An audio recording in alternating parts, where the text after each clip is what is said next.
Announce नाही आहे, ही अंमलबजावणी आहे. ही गेल्या अनेक वर्ष ज्यांनी केलं नाही, आता ते जर असं मला काय म्हणाले ते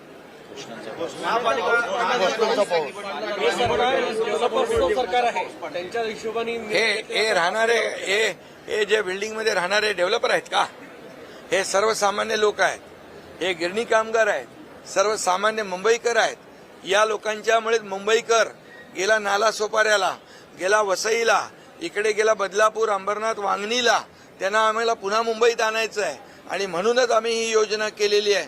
जे बाळासाहेबांचं स्वप्न विसरले ते आम्ही बाळासाहेबांच्या स्वप्नाची पूर्तता करतोय आणि प्रधानमंत्री नरेंद्र मोदीजी यांचं सर्वांसाठी घरं हे जे धोरण आहे त्याची आम्ही अंमलबजावणी करतोय.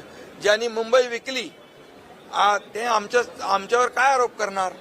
गेले अनेक वर्ष मुंबईमध्ये दिल्या का सुविधा? आम्ही मुंबई टिकवतोय, मुंबई टिकवली आणि ह्या सगळ्या लोकांना आम्ही पुन्हा मुंबईमध्ये आणण्याचा जो आमचा मानस आहे तो आमचा हेतू स्पष्ट आहे.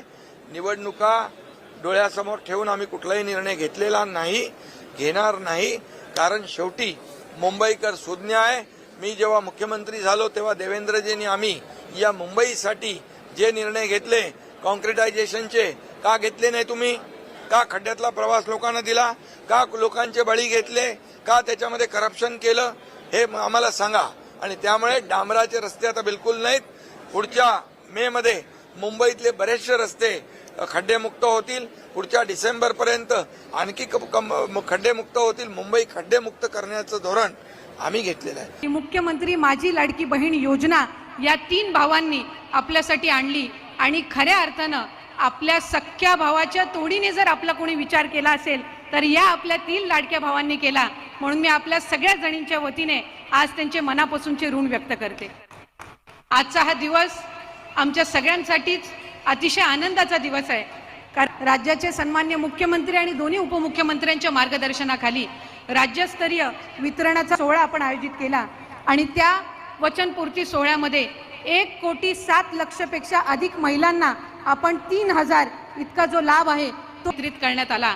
आणि आज या योजनेअंतर्गत अर्ज केले त्या पात्र अर्जांचे जवळपास 52 लाख भगिनींना आजच्या या सोहळ्याच्या निमित्ताने आपण 3,000 इतकी जो त्यांचा सन्मान निधी आहे हा वितरित करत आहोत.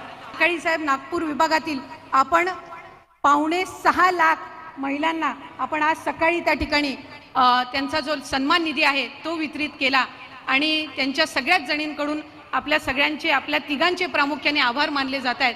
आणि खऱ्या अर्थानं विभाग म्हणून ही महत्त्वाकांक्षी योजना आम्हाला आज राबवायला मिळाली याचा निश्चितच आम्हाला आनंद आणि अभिमान